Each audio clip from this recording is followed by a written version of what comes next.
2 millions de Français sont établis hors de France. On en parle avec Hélène Conway-Mouret, sénatrice des Français de l'étranger et l'invitée du Grand Angle. Bonsoir Hélène Conway-Mouret. Bonsoir.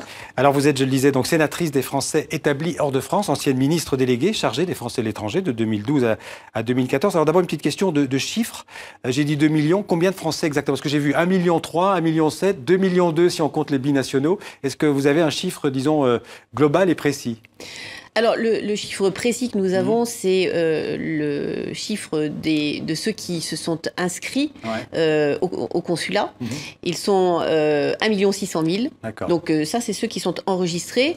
Et puis, nous avons une estimation entre 2 millions et 2,5 millions de Français. Au vu des étudiants qui passent un an à l'étranger, au vu de ceux qui font les stages. Et non, malheureusement, ils ne s'inscrivent pas. Nous avons d'ailleurs une campagne d'information pour qu'ils puissent s'inscrire, parce que rester un an, voire 18 mois dans un pays, eh bien, il est important de pouvoir s'inscrire, de signaler au consulat que l'on est présent dans le territoire. En cas de problème, le consulat sait où vous trouver. Alors, pour les représenter, ces Français expatriés, comme on le disait dans le temps, il y a 12 sénateurs ou sénatrices élus au suffrage indirect. Et depuis 2012 aussi, il y a 11 députés élus au suffrage direct dans 11 circonscriptions réparties sur les 5 continents, soit 23 parlementaires au total, pour porter la voix de ces Français établis hors de France. Et on peut dire que la France, tout de même, a mis du temps à s'intéresser à eux. Il n'y a pas très longtemps, en fait, qu'il y a des représentants, des sénateurs et des députés qui représentent les... Il y a une assemblée des Français de l'étranger. Oui, alors les sénateurs existent depuis assez longtemps. Les députés ont été créés en effet en 2012 et puis par la loi de juillet 2013 que j'ai portée, depuis 2014, mai 2014, nous avons 442 conseillers consulaires qui aujourd'hui représentent localement, ce sont des élus de proximité, élus au scrutin direct pour un mandat de 6 ans, les communautés desquelles ils émanent. Et donc nous avons une représentation locale par les conseillers consulaires, par circonscription avec les députés, et puis nous, les sénateurs, nous avons la planète comme circonscription. Alors j'allais vous demander justement, en 2015, être sénatrice des Français de l'étranger, en quoi ça consiste? Quel est votre rôle aujourd'hui?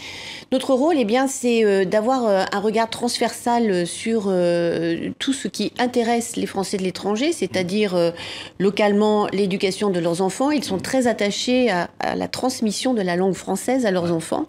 Il y a de plus en plus de binationaux. Sur le 1,6 million, puisque ce sont ceux qui sont enregistrés, nous savons qu'il y a 40% de binationaux aujourd'hui enregistrés. Ce sont donc des gens qui naissent dans un pays, mais qui reconnaissent leur identité française et qu'ils pensent qu'un jour, eh bien, ils viendront peut-être étudier, voire vivre en France, parce qu'ils sont français. Est-ce qu'on a une idée un peu précise de qui sont ces Français établis à l'étranger? Parce que souvent, il y a cette image qui recherche une fiscalité plus légère qu'en France, mais c'est assez réducteur et ça va beaucoup plus loin que ça, en fait. Oui, absolument. C'est une population active, jeune, entre 25 et 60 ans.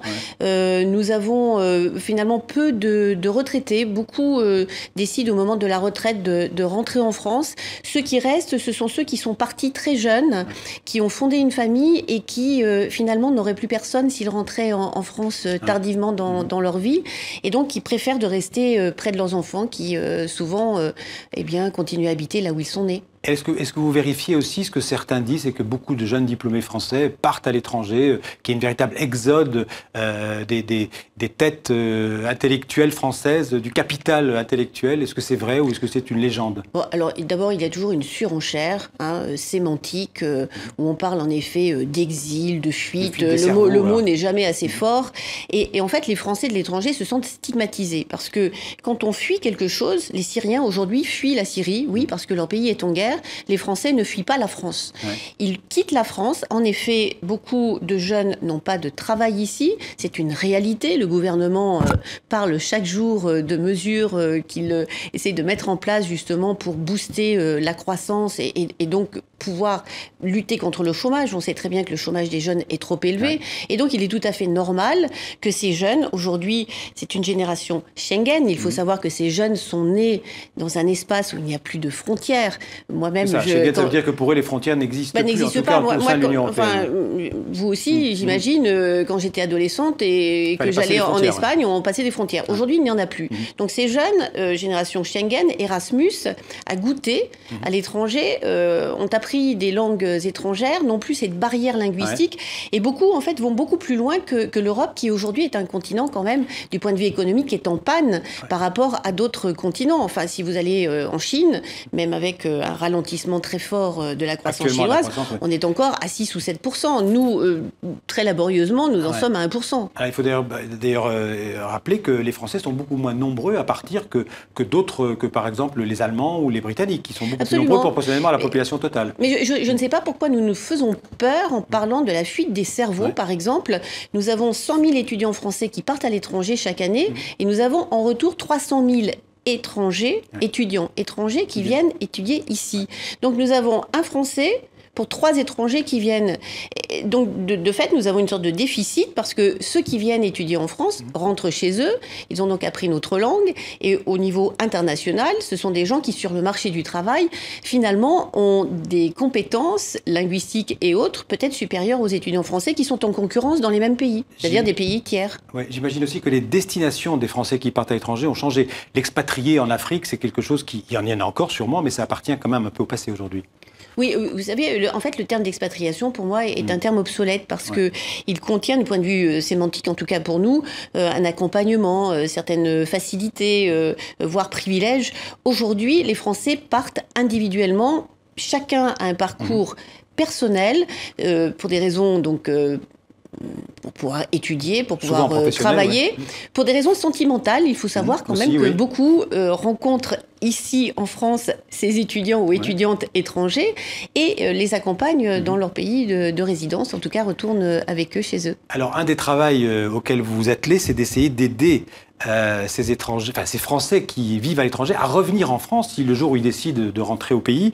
Et vous avez réalisé une grande enquête et vous avez constaté que souvent, pour beaucoup d'entre eux, le retour en France est quelque chose de très compliqué. Oui, c'est un thème qui revient continuellement parce que vous me demandiez tout à l'heure ce que je fais. Je voyage de par le monde pour aller au contact de ces Français, pour comprendre leur mode de vie, pour voir ce qui les intéresse, les besoins, les attentes qu'ils ont et pouvoir y répondre du point de vue législatif, parfois au Sénat, mais aussi en questionnant les ministères. Et donc, dans toutes ces rencontres, le thème du retour était présent, quel que soit le nombre d'années de présence à l'étranger. On vous voit, vous avez remis un rapport au Premier ministre, vous avez fait des propositions, 49, je crois. Voilà, absolument. Et ça, c'est en cours. Alors, c'est en cours de réalisation, en tout cas. Il y en a 2 phares. Voilà. La première est en cours d'élaboration par le ministère des Affaires étrangères. C'est un guide du retour qui sera donné à tous les Français qui rentreront en France, parce qu'en fait, il y a énormément d'inquiétudes et d'angoisse, parce que les Français ne savent pas par où commencer quand ils sont partis depuis longtemps. Ils ne savent pas à quelle administration s'adresser, comment réactiver leurs droits, et ainsi de suite. Les allocations familiales, la retraite, des choses comme ça. Absolument. Et puis, nous mettons en place aussi, et là, c'est en cours d'élaboration aussi, un site internet. À partir de l'étranger, les Français de l'étranger pourront questionner les administrations, comme le font aujourd'hui les Français de France, par le biais de monservicepublic.fr. Et ça, ils ne peuvent pas le faire encore dès aujourd'hui? Non, ce n'est pas... Et l'administration, aujourd'hui, travaille à la mise en place de cette proposition. Pour entretenir un réseau avec les Français étrangers, rien de tel qu'Internet, c'est sûr. Absolument. Il faut aussi simplifier aussi le contact avec l'administration. J'imagine que ça, c'est important quand ils reviennent en France. Oui, parce qu'ils sont français, ils sont français, mais sont incapables de présenter les documents qu'un Français de France a en sa possession.